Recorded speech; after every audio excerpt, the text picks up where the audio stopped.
Hello everyone, welcome back to my YouTube channel all about nursing. So आज की video में हम बात करने वाले हैं पीजीआई बीएससी नर्सिंग में वो सारी इन्फॉर्मेशन के बारे में जो आपको पता होनी चाहिए और एक एडिशनल सब्जेक्ट के बारे में जिसके बारे में आपको कोई चैनल इनफैक्ट गूगल में भी ज़्यादा इन्फॉर्मेशन नहीं दी गई है और शायद दी ही नहीं गई है। सो इसके साथ साथ हम बात करेंगे एलिजिबिलिटी क्राइटेरिया के बारे में, age, exam mode, exam duration and subject according to their marks distribution. So first let's start with our eligibility. The eligibility is +2 pass with minimum 50%. As हम बात करें तो 18 to 25 year students can fill the form of PGI BSc nursing. Exam mode CBT है यानी कि computer based test है। Exam duration 90 minutes का exam होता है ये टोटल, मीन्स कि 1 hour 30 minutes। ओके, सो हम अगर सब्जेक्ट्स की बात करें तो फर्स्ट 4 सब्जेक्ट्स तो हैं हमारे physics, chemistry, bio and English, जिसमें से फिज़िक्स, केमिस्ट्री, बायो के 25 क्वेश्चंस ईच आते हैं। सो नेक्स्ट हमारा अगर हम इंग्लिश की बात करें, इंग्लिश का लेवल बेसिक है और हमारे 10 क्वेश्चंस आते हैं इंग्लिश के। ये जो 5th सब्जेक्ट है वो लोग बहुत आसानी से बोल दे रहे हैं कि हाँ नर्सिंग एप्टीट्यूड आते हैं, बट स्टूडेंट्स अगर आप नर्सिंग एप्टीट्यूड करके जाओगे सिर्फ और सिर्फ तो आपको सरप्राइज़ मिलने वाला पेपर में, श्योर, 100% श्योर। क्योंकि नर्सिंग एप्टीट्यूड सिर्फ और सिर्फ 3-4 आएंगे, बाकी रीजनिंग आती है और एक क्वेश्चन या 2 क्वेश्चन मिनिमम आपकी डेट्स के होने वाले हैं कि हाँ कितनी डेट को कौन सा डे है। For example world mosquito day पूछ ले, ऐसा कुछ पूछेगा।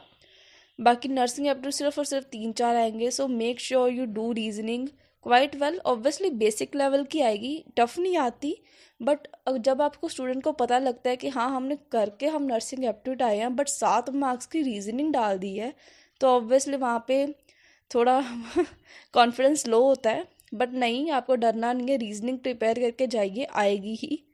सो अगर हम बात करें इसकी सीट्स के बारे में, there are total 93 seats. PGI BSc nursing exam is only for girls ही अप्लाई कर सकते हैं, बॉयज़ के लिए नहीं है। पैरामेडिकल है और पीजीआई पोस्ट बेसिक नर्सिंग है बॉयज़ के लिए भी, पर ये जो नर्सिंग एग्ज़ाम है वो गर्ल्स के लिए है। सो कई स्टूडेंट का क्वेश्चन होता है कि हमने नीट यूजी क्लियर किया है तो क्या हमें पीजीआई में एडमिशन मिल सकती है। सो इसका आंसर अनफॉर्चुनेटली नो है। पीजीआई अपना अलग एग्ज़ाम ही कंडक्ट करता है। सो नीट यूजी वाले स्टूडेंट क्लियर करने पर भी पीजीआई में एडमिशन नहीं ले सकते, उनको ये PGI BSc nursing entrance exam ही क्लियर करना पड़ेगा। सो अगर हम बात करें एग्ज़ाम डेट की, एग्ज़ाम डेट तो ऑफिशियल वेबसाइट पर ही आएगी, वो भी आसपास जून में आ जाएगी, आप मई में आपको पता लग जाएगा लास्ट में। बट अगर हम पिछली बार 2025 में देखें तो 27 July was the date of exam. So इसके आसपास ही आएगी, ज़्यादा दूर नहीं जाने वाली। अगर हम बात करें ओवरऑल डिफ़िकल्टी लेवल, जो हर एक स्टूडेंट का क्वेश्चन होता है डिफ़िकल्टी लेवल क्या है, अब लोग बताते इजी टू मॉडरेट, बट नहीं, मैं कहूँगी it is moderate to difficult.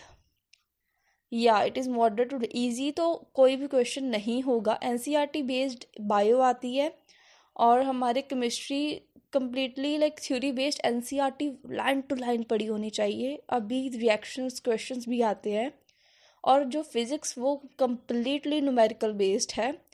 3-4 question आए होंगे थ्योरी के, बाकी कम्प्लीटली न्यूमेरिकल बेस्ड फिज़िक्स है। स्टार्टिंग में आपका जो एग्ज़ाम वो कंप्यूटर पे ऑन करते हैं तो स्टार्टिंग में ही रीजनिंग आती है पहले। लाइक अगर स्टूडेंट प्रिपेयर नहीं करके गया है रीजनिंग तो उसका तो कॉन्फिडेंस तभी लो हो जाता है। बट नहीं, ऑब्वियसली एक एक मार्क्स इम्पॉर्टेंट है। So do all these things quite well.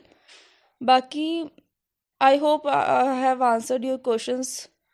I have answered you all the questions. So hope you like this video. If you like this video, do like, share and subscribe to my channel and comment down if you have any query.